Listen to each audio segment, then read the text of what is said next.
환경화학공학 수업을 시작하도록 하겠습니다.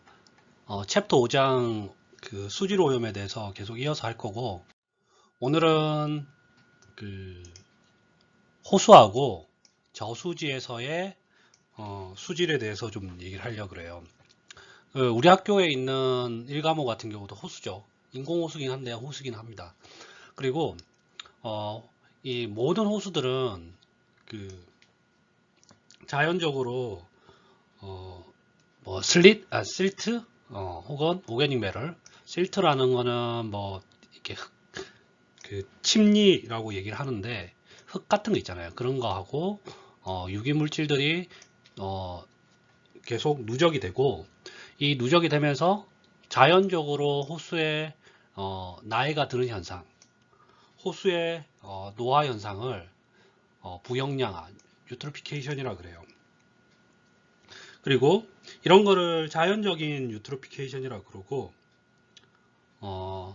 그리고 인간의 액티비티에서, 휴먼 액티비티에서 나타나는 부영양화를 cultural eutrophication, 개발성 부영양화라고 얘기를 합니다. 그리고 호수하고 저수지 같은 거는 그 광이나 지하수나 지표수나 이런 거에 비해서 부영양화뿐만 아니라 다른 오염원에서도 굉장히 민감해요. 왜냐하면 우리 학교 호수도 마찬가지지만, 호수는 뭐 물론 인풋과 아웃풋이 작게 있긴 하지만 그 중랑천이나 한강처럼 물이 많이 흐르는 흐름이 많은 그 물이 아니죠. 물이 고여 있죠. 그래서 이 부영양화뿐만 아니라 다른 오염에도 굉장히 민감하다, 그렇게 알고 있으면 되고, 그리고 뭐 하늘로부터 내리는 산성비, 그 산성비에 설퍼릭 애시드나 나이트릭 애시드, 다시 한번 얘기하면 질산이나 황산에 굉장히 취약하다고, 또 질산이나 황산 효과에 의해서 굉장히 취약하다, 약하다 라고 얘기할 수 있어요. 왜냐하면 이게 흐르는 물이 아니라 고여있는 물이기 때문에. 자, 부영양화 과정에서 그 제어인자, 컨트롤링 팩터, 부영양화를 제어하기 위한 인자들을 설명을 좀 드릴게요. 기본적으로 부영양화가 일어나는 이유는 여름 같을 때 온도가 높고 모기가 많아지고, 그래서 그 호수에 있는 오게닉들을 분해하기 위해서 미생물들이 많이 번식하게 되고 산소를 많이 쓰게 되고, 그래서 녹조 현상이 일어나게 되고 막 그런 문제가 있죠. 분해하다 보면 그게 다시 영양분으로 쓰이고 다시 녹조 그 알제가 다시 프로덕션 하게 되고, 이런 게 반복되면서 부영양화가 나타나게 되는데, 여러 가지 팩터들을 이렇게 그 조류의 생산 속도를 조절할 수가 있어요. 하나가 뭐냐, 우리가 이 조류 알제들이 생산이 되려면, 알제들이 번식을 하려면 필요한 게 딱 두 가지입니다. 하나가 뭐냐면 햇빛, 선라이트, 그리고 하나가 영양 성분의 농도.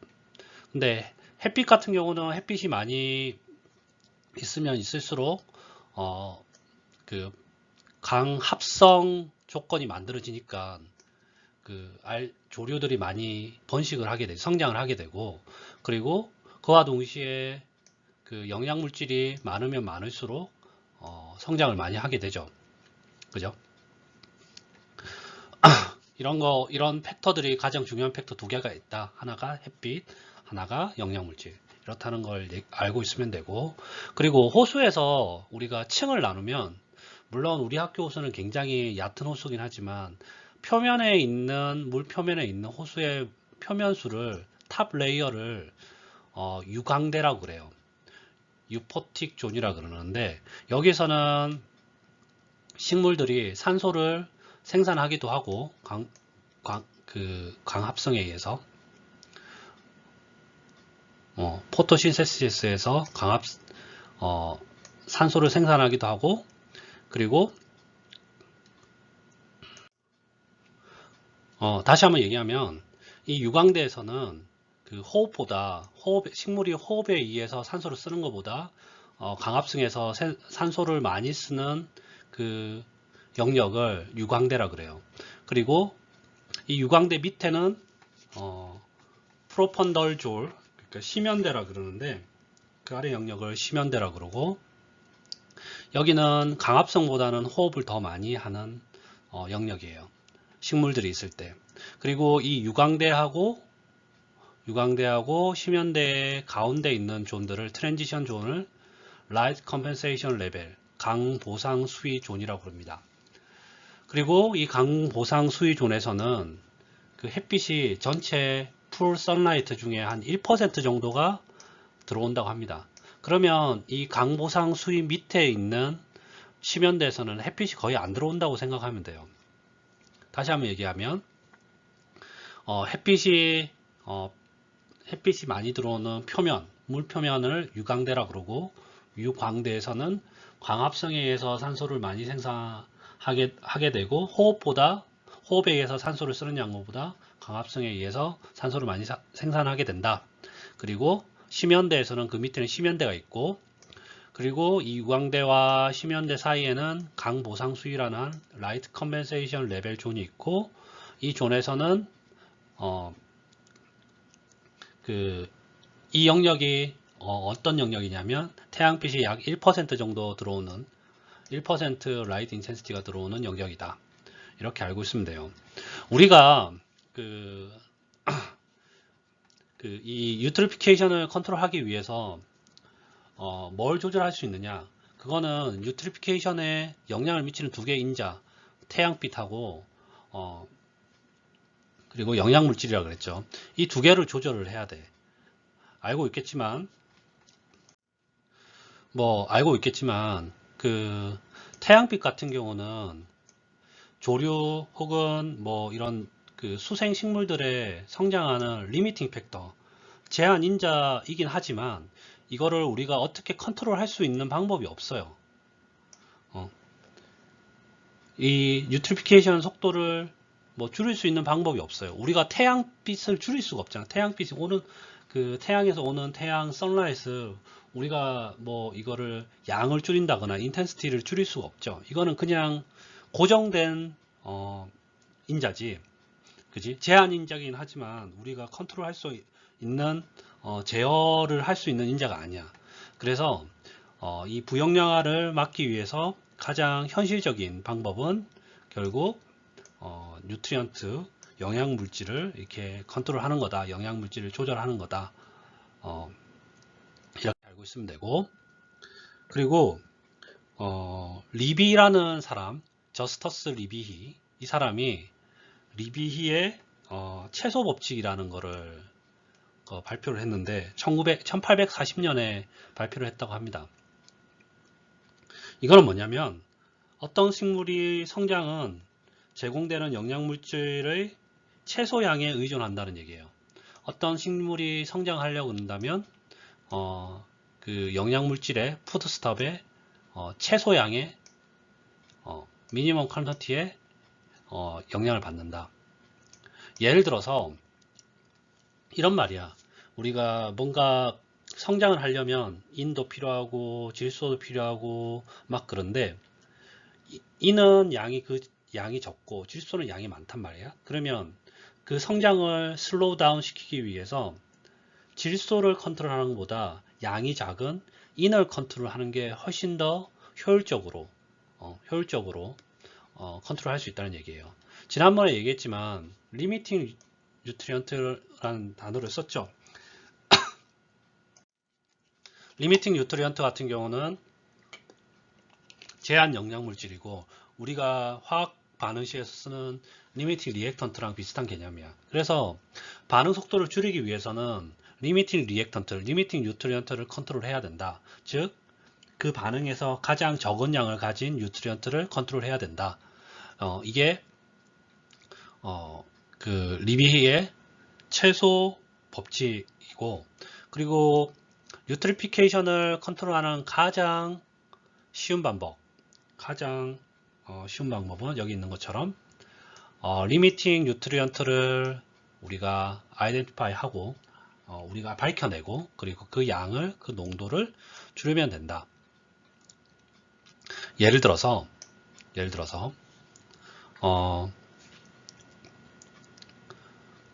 그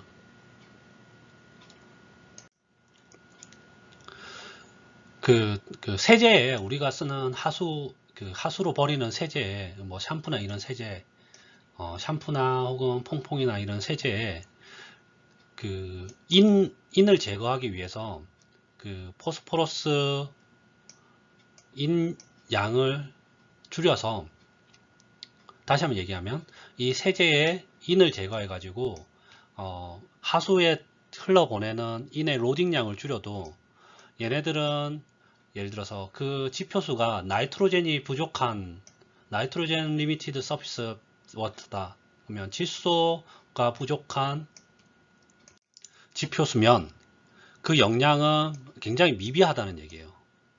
다시 한번 얘기하면 우리가 쓰고 나는 그러니까 쓴물들을 이렇게 사용하고 난 후에 물을 이렇게 하수도로 버리죠. 근데 그 하수도로 버리는 물에 우리가 세제의 인을 제거하기 위해서 인을 좀 줄여가지고 버려지는 물에 인을 제거한다 그래도 만약에 그 지표수가 나이트로젠이 리미티드 된 워터다 그러면 이건 효과가 거의 없고, 반대로 그 지표수에 포스포러스가 리미팅 뉴트리언트면 이 세제의 포스포러스 포스페이트를 확 줄이면 굉장히 효과적이다 라는 얘기예요. 무슨 말이냐면 어차피 이 첫 번째 경우 같은 경우는, 첫 번째 파란색 같은 경우는 우리가 버려지는 물에 지표수에 나이트로젠이 부족하지 포스포러스는 영원히 많아.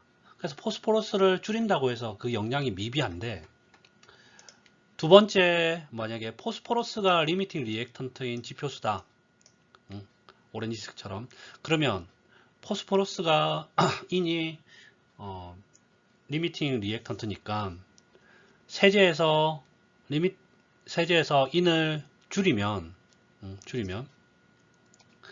그 영향이 바로 나타나겠죠. 자, 포스포러스에 대해서 좀 심플한 모델을 세워봅시다. 여러분들이 이제까지 계속 하던 거예요. 계속 하던 거. 이렇게 호수가 있어. 이렇게 호수가 있고, 호수가 있습니다. 그리고 호수가 있는데 인풋 흐름이 Q, 그리고 아웃풋 흐름은 여전히 Q라고, 인풋과 아웃풋이 동일하다고 생각을 합시다. 그리고 여기 인이 포인트 소스에서 어떤 공장이나 혹은 어떤 하수에 의해서 인이 이렇게 들어간다고 생각을 합시다. 그래서 포스포러스는 포인트 소스에서 엔터링 되고, 그리고 이 인풋 때는 Q라는 하천 흐름에서도 있다고 생각합시다. 그거를 농도를 C인이라고 하죠. 그래서 포스포러스의 농도를 C인이라고 하자고. 그리고 여기에 이제 호수에, 메인 호수에 막 섞이겠죠. 막 섞이고, 그리고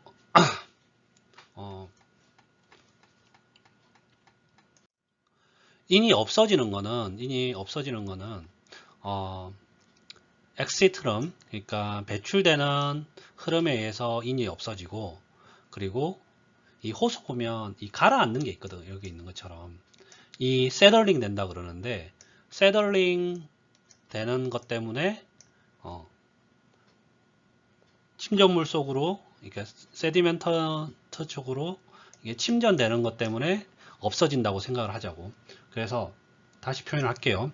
들어가는 거는 여기, 인풋은 여기 포인트 소스에서 들어가는 거, 그리고 하천 유입되는 거에 들어가는 거, 나가는 거는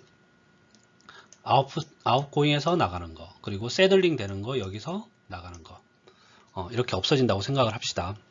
그리고 다시 한번 얘기를 하지만 이 Q의 유량은 equal incoming, incoming 그리고 outgoing stream flow rate. 그리고 이 포인트 소스에서 들어오는 유량은 무시할 정도로, 볼륨메트릭 플로우 레이트는 무시할 정도로 적다. 그리고 완벽하게 믹싱된 호수고 스테디 스테이트 조건이다. 결국 침전이 있는 CSTR 모델하고 동일하다고 생각할 수 있겠지. 그래서 뭐 굳이 그렇게 생각 안 하더라도 반응이 그러니까 반응이 없다고 생각을 하고 우리가 밸런스식을 세우면 우선 P가 인풋 되는 거, 이 빨간색 두 개 쓰면 되겠지. QCin, 그리고 여기는 S. S. 그러면 Q는 미터 삼성 퍼 세크, 그리고 C는 그램 퍼 미터 삼성이니까 단위가 뭐가 돼? 그램 퍼 세크가 되죠. 그리고 이 S도 그램 퍼 세크고, 그리고 나가는 거는 여기 똑같이 QC 이렇게 되고, 그리고 세디멘테이션, 세들링 되는 속도를 우리가 포스포러스 세들링 되는 속도를 미터 퍼 세크라고 합시다. 미터 퍼 세크. 그리고 이 호수의 면적을 A라고 합시다. 그러면 이 VS 곱하기 A가 뭐가 되지? VS 곱하기 A가 가라앉는 유량이 되는 거지. 유량. 그리고 거기에 농도는 컨센트레이션은 C니까 이렇게 쓸 수가 있어. 그러면 이 식을 이렇게 밸런스 식을 쓸 수가 있고, 오렌지색처럼 이거를 스테디 스테이트 조건이다. 그리고 C에 대해서 정리를 하면 이렇게 표현이 됩니다. 이렇게 표현이 돼. 자, 예제 5.9.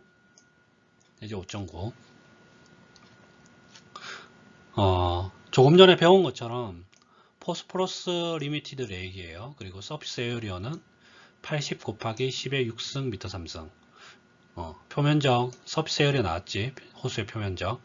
그리고 인풋 흐름이 15m 3성 퍼 세크고, 그때 포스포러스 컨센트레이션이 0.01mg per 리터고, 그리고 포인트 소스로부터 포스포러스가 1g per 세크로 들어온대. 그리고 세럴링 레이트는 10m per year라고 합니다. 문제가 뭐냐면 우선 그 호수에서 에버리지 포스포러스 컨센트레이션을 구하라. 두 번째가 뭐냐면 호수 내에서 허용 가능한 포스포러스 컨센트레이션이 0.01mg per 리터래요. 그러면 이 0.01mg per 리터를 유지하기 위해서 이 포인트 소스에서 인이 들어온다 그랬지. 그러면 이 웨이스트 워터 트리트먼트 플랜트에서 수질을 처리하는 플랜트에서 포스포러스를 얼마만큼 줄여가지고 몇 그램 퍼 세크로 보내야 되는지, 그게 문제야. 1g 퍼 세크가 아니라 몇 그램 퍼 세크로 줄여서 내보내야 되는지, 이게 지금 문제입니다. 자, A번부터 풀어볼게요.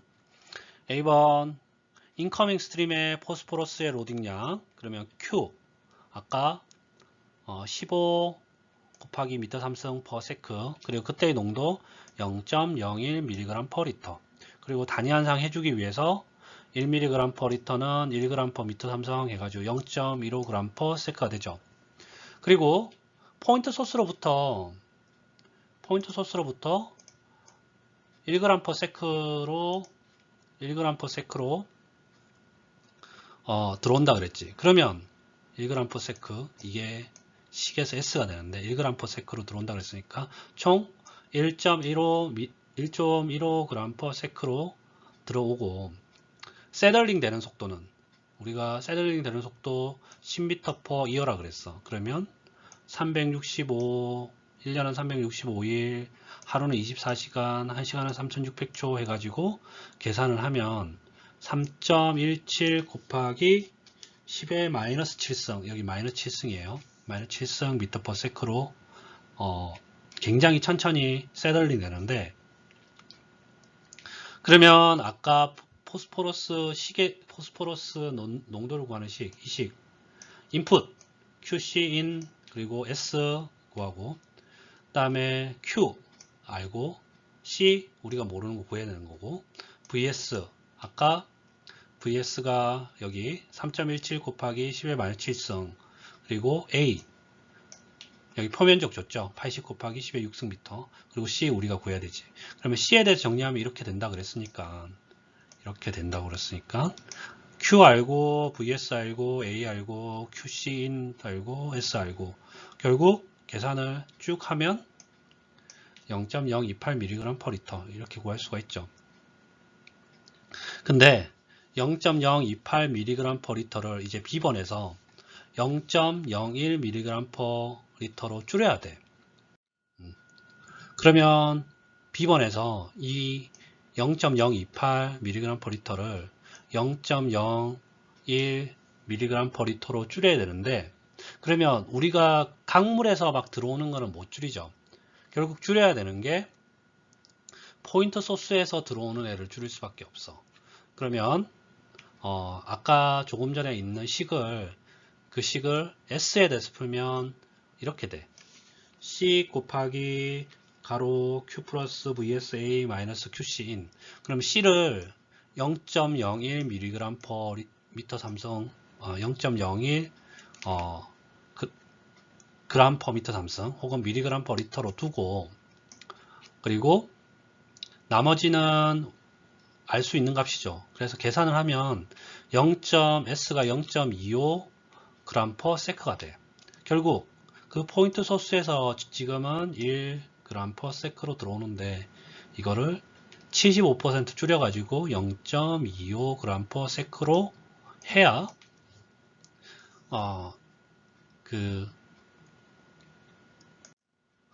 다시 한번 얘기를 하면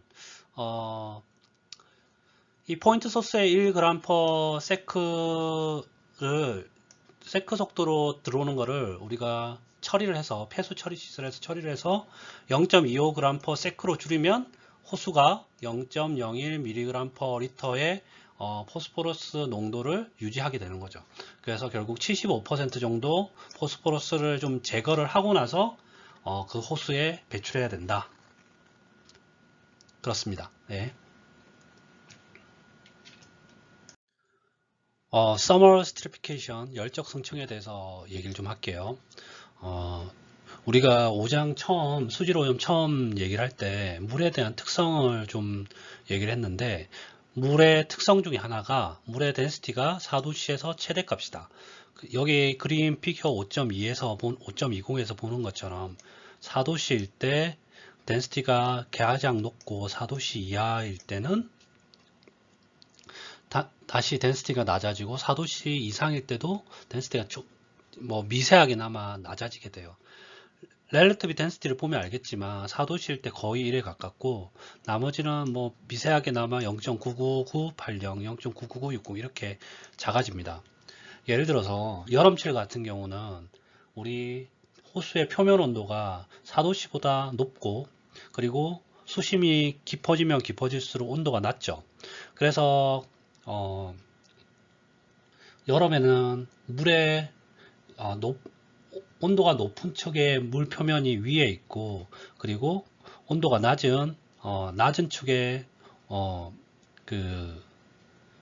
물이 아래쪽에 존재하게 돼요. 그래서 어떤 현상이 나타나냐면 이 4도씨 가까운 물 혹은 만약에 여름철에 물 표면 온도가 한 10몇 도 된다. 그러면 얘는 덴시티가 4도씨보다 작죠. 근데 깊숙한 곳에는 물의 온도가 4도씨에 가깝게 될 테니까 얘네들이 안정적으로 그냥 따뜻한 물은 위에 있고 싶어 하고 차가운 물은 아래에 있고 싶어 해요. 그래서 Summer Stratification이 뭐냐, 열정 성층이라는 것은 뭐냐면 우선 이 서피스 워터 표면 물하고 표면수하고 그리고 바텀에 있는 호수의 바닥에 있는 물의 덴시티 차이에 의해서 이 수직적으로 믹싱 되는 거를 방해하고 그리고 그러면서 물이 섞이지 않는 굉장히 스테이블한 굉장히 안정적으로 물이 섞이지 않고 굉장히 안정적으로 그냥 스테이블하게 있는 상태를 열적 성층이라 그래요. 그래서 물이 섞이지 않는 거다. 덴시티 차이에서 덴시티가 무거운 애들이 아래 있고 덴시티가 가벼운 애들이 위에 있으면서 이게 너무 안정적인 형태를 떼어가지고 섞이지 않는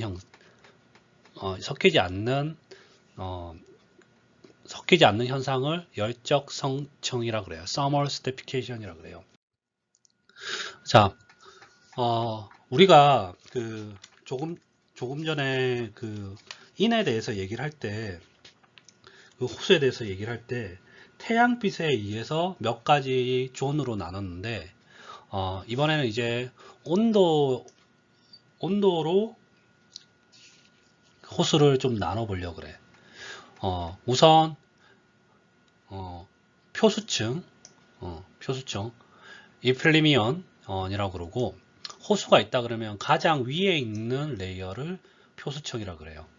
그리고 여기서 따뜻한 표면수가 바람이나 파도에 의해서 완벽하게 믹싱이 되고, 그리고 그럼으로써 약간 유니폼한 온도 프로파일을 보인다고 합니다. 다시 한번 얘기하면 표수층 같은 경우는 호수의 상층 부위고, 따뜻한 물이 바람하고 파도에 의해서 교반되고 어떻게 거의 유니폼한 온도 구배를 가지게 된다.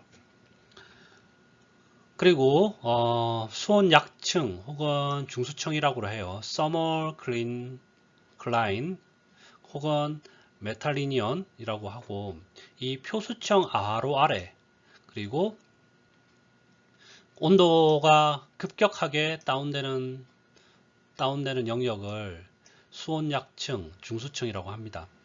그리고 하이폴루미니언, 심수층이라고 그러는데, 차가운 물의 영역을 심수층이라고 해요. 그래서 그림을 보면 알겠지만, 호수에서 여기서 얘기하는 호수 같은 경우는 우리 일가모 같은 호수가 아니라 굉장히 호수의 깊이가 있는 호수, 물의 깊이가 좀 깊은 호수를 얘기를 해요. 그래서 제일 위에 표수층, 수온 약층, 심수층 이렇게 얘기를 합니다. Summer Stratification, 여름의 열적 성층 현상에 대해서 좀 얘기를 할게요. 여름에 열적 성층 현상이 어떻게 나타나냐면, 우선 여름의 호수는 두 가지 호수 영역으로 나눠져요. 하나가 뭐냐면 따뜻한 호수, 이거는 이제 표면에 따뜻한 물의 영역, 표면수가 따뜻해지는 거. 여름에는 기온이 높으니까 표면수는 당연히 이렇게 높습니다. 그리고 또 한 가지가 뭐냐면 이 심층수의 상대적으로 낮은 심층수의 콜드 레이크, 이게 나눠져요.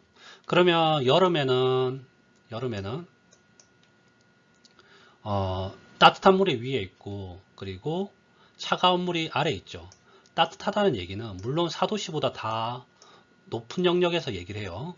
4도씨보다 다 높은 영역이니까 덴시티가 어디가 더 크겠어? 물의 덴시티는 4도씨에 가까우면 가까울수록 크죠. 그러니까 이 아래쪽에 있는 심층수에 있는 물이 훨씬 더 큽니다.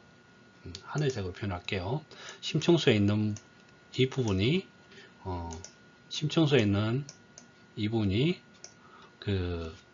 덴시티가 커요. 그러면 덴시티가 크다는 얘기는 무겁다는 얘기지. 그러니까 이렇게 가라앉아 있고, 표면수는 굉장히 덴시티가 작아요. 그래서 여기 위에 존재를 하게 돼. 그러면 여름에 이런 온도 구배를 가지는 호수의 온도 프로파일이 만들어지면, 이게 여름이 지속되면 지속될수록 이게 강해지고 더 커지게 돼요. 그래서 한번 여름에 열적 성층 현상이 나타나면 이 가벼운 애들과 무거운 애들, 가벼운 물과 무거운 물이 믹싱되는 거를 믹싱되는 현상이 거의 안 나타나게 돼요. 그래서 이 표면수는 더 빨리 따뜻해지고, 그리고 더더더 빨리 따뜻해지니까 더더더 덴시티 차이가 나타나게 되고, 그러면 이 표면수의 대부분의 수생식물들이 살고 있죠. 그러면 얘네들이 수생식물들이 온도도 높고 햇빛도 많고 여름이니까, 그러니까 번식을 엄청나게 하게 돼요.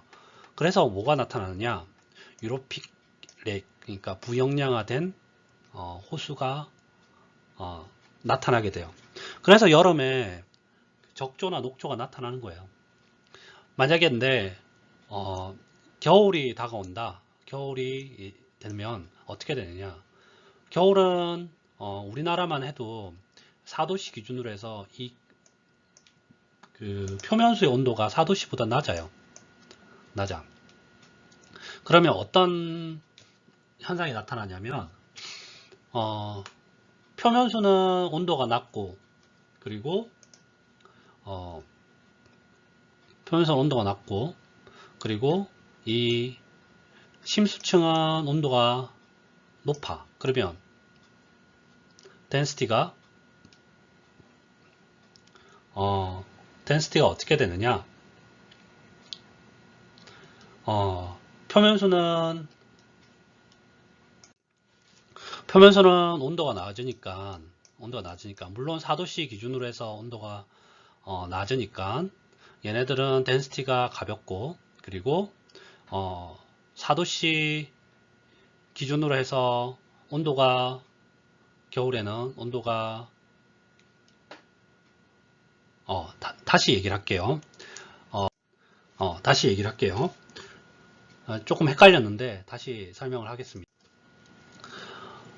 시즌이 바뀌게 되고 겨울에 다가옴에 따라서 여름에 가지고 있던 그 표수청의 온도가 드랍하게 돼요. 그래서 얘네들이 이 표면수 온도가 이게 드랍하게 되면서 여름에 나타났던 그런 열적 성층 현상이 굉장히 열적 성층 현상이 없어지게 돼요. 그리고 만약에 지표 온도가 더 낮아진다, 표면수 온도가 더 낮아진다, 그러면 온도 프로파일이 여기 그래프처럼, 그림에 있는 것처럼 5.1점 이렇게 나타나게 돼. 만약에 4도씨 물이 그 심수층에 있게 된다, 그러면, 그리고 겨울에 4도씨 이하보다 낮은 물의 온도가 이렇게 존재하게 되면 여기도 이제 물이 잘 섞이지 않는 현상이 나타나게 돼요.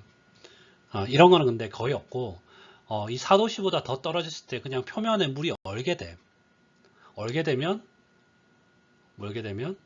이 얼음은 항상 표면에서 먼저 얼게 되죠. 덴시티가 가벼우니까. 그렇게 되는 거를 알고 있습니다. 자, 열적 선층하고 DO 레벨에 대해서 좀 얘기를 하겠습니다. 수질 평가에서 워러 퀄리티를 결정하는 가장 중요한 인자 중에 하나가 DO예요. 디졸브드 옥시전이고, 얘네들은 유트리피케이션이나 부영양화나 열적 성층에 의해서 굉장히 영향을 많이 받고 있어요. 그리고 표수청의 물 같은 경우는 여러분들이 알고 있듯이, 예측할 수 있듯이 표수청의 물은 공기와 많이 맞닿아 있기 때문에 리에어레이션에 의해서 산소가 많고, 그리고 표수청에는 식물들이 많죠. 얘네들이 강압성에 의해서 산소를 내놓기 때문에 DO 레벨이 굉장히 리치하다고 얘기를 할 수가 있습니다. DO 레벨이 굉장히 높다, 이 말은 산소가 많다. 근데 열적 성청 현상이 나타나면, 열적 성청이라는 것은 표수청하고 심수청이 섞이지 않는 현상을 말하는 거죠. 그래서 열적 성청이 나타나면 어떤 현상이 나타나냐면, 심수층, 하이폴리니언, 발음하기가 되게 힘든데, 제 전공이 아니라서 그래요. 심수청 같은 경우는 성청 현상 때문에 열적 성청이 일어나면 표수청하고 심수청하고 섞이질 않는다고 그랬으니까 산소가 많은 산소가 리치한 표수청하고 그 심수청하고 섞이지 않으니까 이 심수청이 안정적으로 그냥 산소가 없는 상태가 유지하게 돼요. 그리고 유트리피케이트 레이크, 그러니까 부영양에 대한 호수에는 계속 얘기를 하지만 영양분이 많고 오게닉 매러가 많죠. 그래서 이 영양분이 많고 유기물질이 많은 상태에서 햇빛까지 좋으면 갑자기 그 조류들이 폭발적으로 증가하는 알젠 붐이 나타나요. 그리고 이 알젠 붐이 happen to be 만약에 죽게 된다. 죽게 되면 얘네들이 바닥으로 가라앉게 돼. 그래서 이 심수층 쪽으로 가라앉게 됩니다. 근데 얘네들은 이 조류의 사체들이라 그래야 되나? 조류의 죽은 애들, 조류의 부스러기들, 걔네들이 이 심수청에 가라앉게 되면서 결국 얘네들을 분해하기 위해서는 산소가 써야 되죠. 산소가 써야 돼.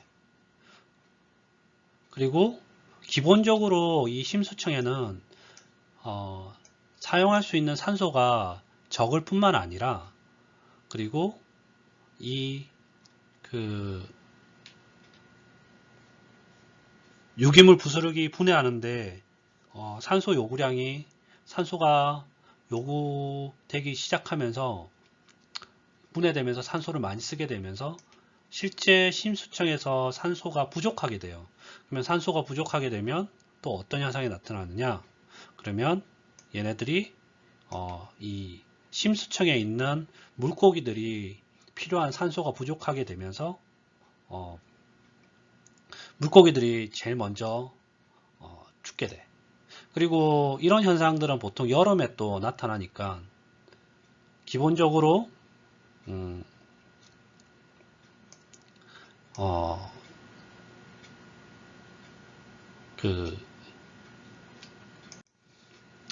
그리고 이런 현상은 다시 한번 얘기하지만 여름에 나타나니까 이 심수청에 있는 산소가 부족하게 되면서 물고기들이 따뜻한 표수 쪽으로 숨을 쉬려고 이렇게 호수 위쪽으로 올라오게 돼요.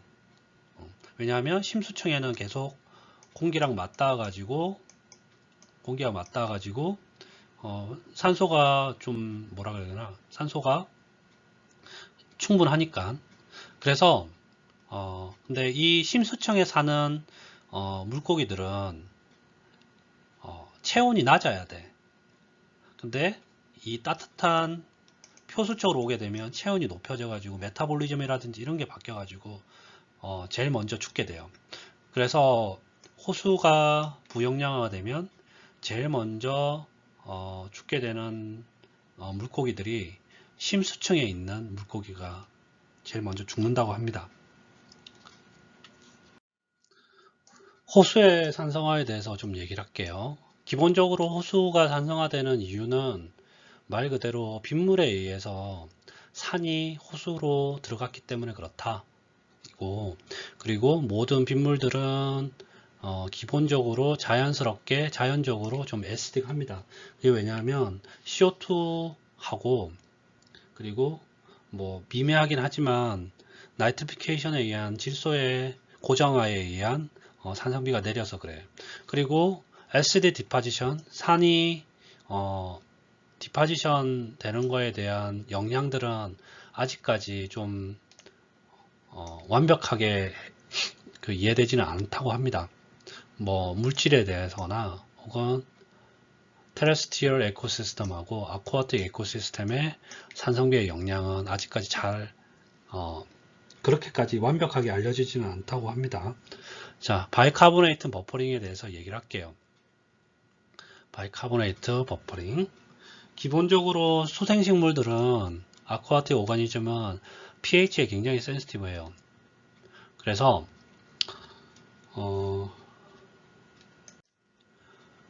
pH에 대해서 굉장히 센시티브한데, 근데 애시드를 산을 솔루션에 좀 넣는다고 해서 그 호수나 뭐 강물이 pH가 그렇게 많이 변하느냐? 그렇게 많이 변하지 않아요. 근데 영양이 적거나 pH에 대해서 거의 없는데, 이거는 뭐에 디펜던트 하냐면 솔루션이 버퍼가 있느냐 없느냐에 따라서 그래. 그래서 버퍼라는 거는, 여러분들 버퍼 솔루션 많이 들어봤죠? 이 버퍼라는 거는 한국어로 표현하면 완충성. 이 완충성이라는 거는 완충제 혹은 완충성을 가진 물질이라는 거는 어떤 물질인데,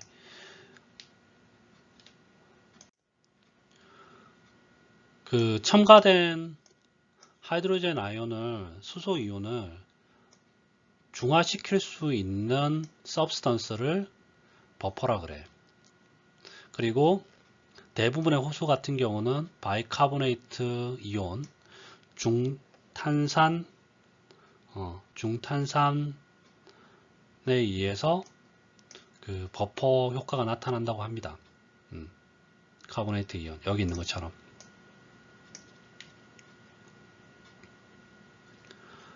그래서 바이카보네이트 이온이 들어가 있는 호수가 그 pH 그 하이드로젠 이온이 넣어지는 거에 따라서 pH 변화를 나타낸 그래프가 이 5.23 그래프인데,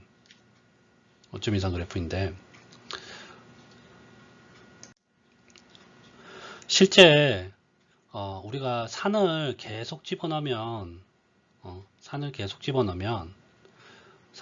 이런 식으로 여기 X축처럼 계속 집어넣으면 pH도 산에 넣어주는 수만큼 이렇게 쭉 떨어져야 되죠. 쭉.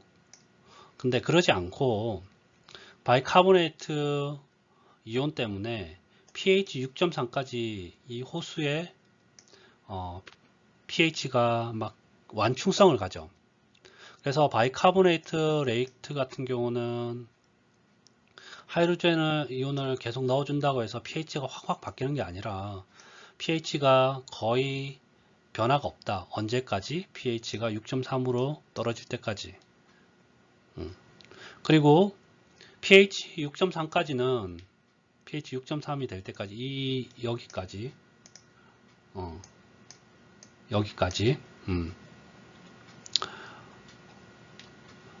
여기까지는 그 하이드로젠 이온이 바이카보네이트 이온 때문에 여기 중화 반응, 이 화학 반응식에 의해서 pH를 떨어뜨리는 것을 막아줘요. 근데 pH가 6.3 이하로 떨어지면 바이카보네이트 중탄산의 완충성이 급격하게 소진됩니다. 그래서 호수가 트랜지션 페이지 2영역으로 들어가게 돼요.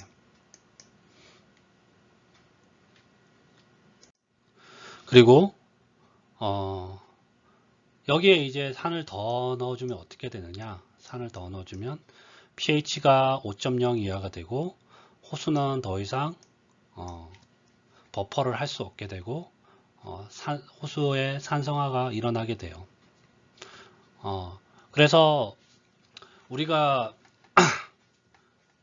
일반적인 바이카보네이트 호수가 바이카보네이트 이온 때문에 프로톤 이온을 계속 넣어줘도 그래도 pH 6.3까지는 좀 견디고 산성화가 안 된 형태로 있다가 pH 6.3을 지나게 되면 트랜지션 레이기 됐다가 다시 5.0을 수소 이온을 더 많이 넣어줘서 5.0 이하가 되면 산성화가 된 호수가 된다. 여기까지 알고 있으면 돼요.